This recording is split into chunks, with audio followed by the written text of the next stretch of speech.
Really? Oh, she's crazy. She's crazy. We got zoomies. We got the zoomies. Did the pepperoni give us zoomies? Yeah, you're so freaking cute. The next day. I don't know what that is, but it's so pretty. You can see it walking. Oh, you can see its own reflection. Hi, baby.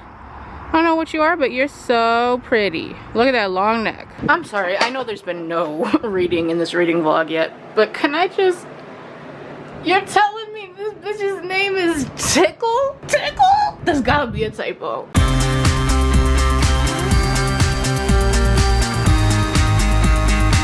So I should probably turn my window fan over. Where's my window? There it is. Should probably turn that off, but I'm too lazy. So I just finished Her Royal Highness by Rachel Hawkins. And can I get a whoo? Oh my god. I essentially read this book in one sitting today. I did start like the first like chapter or two last night, but otherwise I read it all today. It was so good. This, if you don't know, it's the second book in Rachel Hawkins' Royals series. I think that's what it's called. The first book used to be called Royals, but has since got a cover change and a name change, now called Prince Charming. I read that in my previous reading vlog, so you can go watch that if you're interested in those thoughts. But this is the sequel. This is the book that really put the Royals series kind of on the map, because I certainly hadn't heard much about it or been into it until this one came out. And I know a lot of people had said going in like, you can read this book without reading the first one, and that's true, but me being me, I wanted to read the first one just to like my brain. And also I highly recommend still reading the first book, because one, it's super fast, like it's not gonna take a bunch of your time. Two, it's really fun. I did give it like a 3.5 stars just because I kind of went in expecting more than I thought it was going to be, and there were some things I didn't love about it, but it was still really good. Like I don't regret reading it, and I probably will purchase a copy of it for my shelf. But by reading that, you just get a lot of like information on the different characters in this world that will sort of pop up, and I think it's just really beneficial to go in knowing. You don't have to, but I think it makes it all the better. Anyway, so this book follows a American girl named Millie, or Amelia, but she goes by Millie, and she has always wanted to go to this like fancy boarding school in Scotland. She gets accepted, and so she goes, and her roommate ends up being Princess Flora of Scotland, who again, if you read the first book, you're about her a little bit there. So I mean, what more can I say than enemies to lovers, boarding school, female romance? What more could you ask for? I think something to know about these books going into is that it's not a super serious sort of feeling book. Like this series is definitely, they're all very short. This was, we'll get to that, but it's all very like light and fun. They'll have like little news articles every once in a while, and by news I mean like gossip sites that just talk about royals, and it's just so much fun. But what made this one so much better than the first one for me is that it really was focused on the romance. Characters were awesome, and it was such a good enemies to lovers too. Like I feel like some books are kind of wishy-washy on the enemies to lover, like it lasts for like 5 seconds, but this was really good, and I just oof. Like I said, it's like not super serious. It's really fun, fast-paced, easy to fly through, and this was great. I think I'm gonna give it 5 stars. Although my one complaint, this book is 275 pages long. I'm sorry, huh? Like selfishly, I'm just like, I want more, but also from a critical standpoint, and I could maybe take half star off for this, but like I enjoyed it so much that I'm not gonna. I just felt like this flies through things really quickly, and there were just a lot that could have gone into more detail. We could have just expanded on things. Like if you think of, let's say, Red, White, and Royal Blue, that's a sort of similar-ish concept. That book is longer, and it goes more into the characters and the people in their life and what they're doing, I guess. I don't know, it flushes things out really well, whereas this book just moves from event to event to event very quickly. So I still really enjoyed it. I just, why can't it be longer? But yeah, I obviously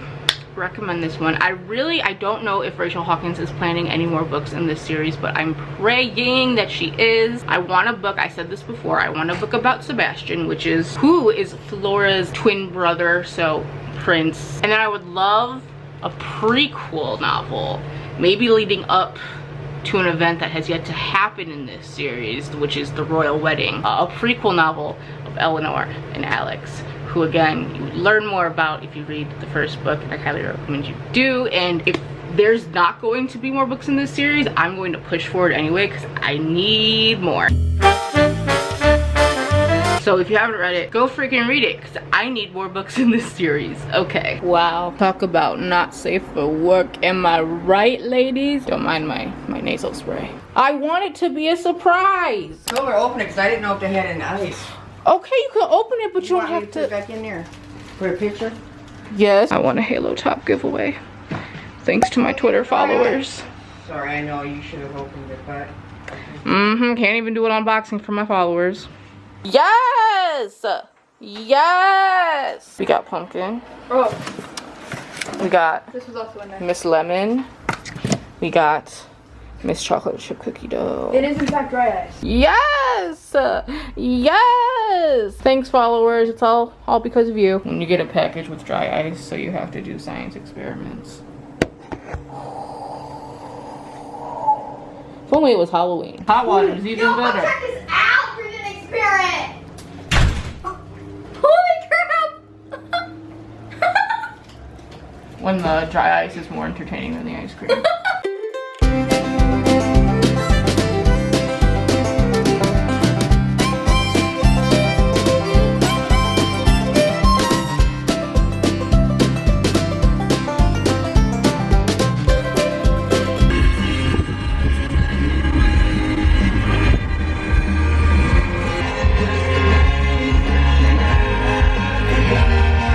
So I did that thing again where I start a book, don't tell you that I've started it, and then finish it without giving any updates. Best reading blogger.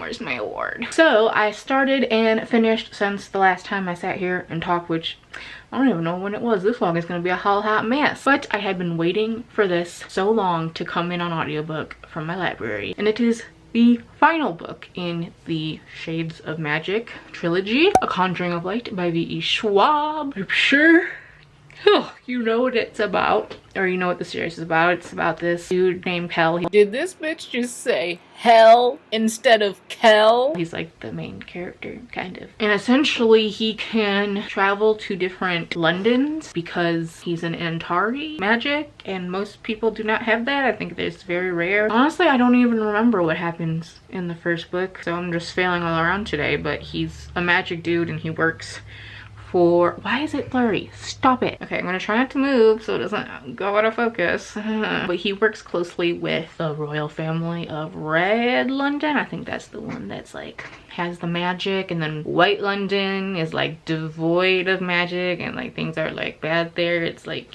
when Mufasa says like that's the shadowy area, we don't go there or whatever, you know. And then Grey London is like our London, I think, like civilian stuff. Anyway, he's like adopted by the royal family because like he doesn't like know anything about his past. They take him in as a son, but also just like use him for shit. I don't remember entirely. Let's talk about this series as a whole for a minute. It's very much kind of like Goldilocks's porridge situation. The first book had really interesting plot, nice world setup, even though can't remember anything about what happened because I'm a crackhead, but I wanted more of the characters. In book 2 you get more of the characters, but the plot kind of feels all over the place. But this last book, A Conjuring of Light, was like just right. It had the perfect amount of focus on the characters, a great amount of plot. It got through a decent amount of things in a relatively short time, so good for that. I did find the plot to be a little bit convenient at times. I think they just pull out a lot of magic stuff that I'm like,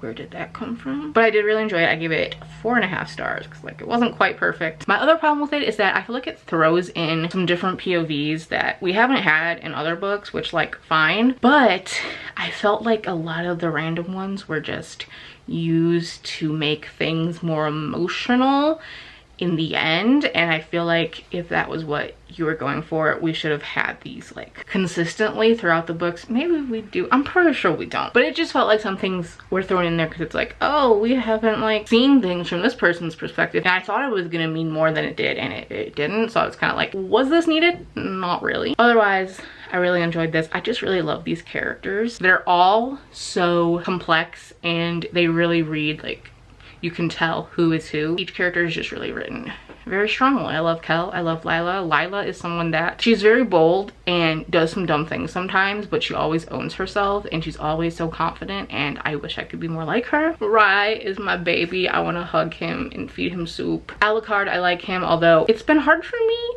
Not hard. This book was pretty easy to picture Alucard and Rye as a couple, but Alucard, I think he's introduced in the second book, and for some reason when she brought him in, I thought he was like an older man, so I was like, why would they be a couple? That's weird, but he's only like 3 years older than him, so but yeah, I just think these are really strong characters, and I think the writing was absolutely beautiful. Even listening to it on audiobook, I feel like sometimes there can be a disconnection with the writing, not physically reading it and seeing it, but even through the audiobook I could tell that it was just really beautifully written. I'm definitely going to be reading more V.E. Schwab in the future. This is the only thing that I've read by her. I think with that, I'm going to end this vlog. I truly don't know what footage I have because my reading's kind of been a little off these past few days, and you know, it'd be like that sometimes. If this was a sucky vlog, I'm sorry. I'll see you guys in my next video.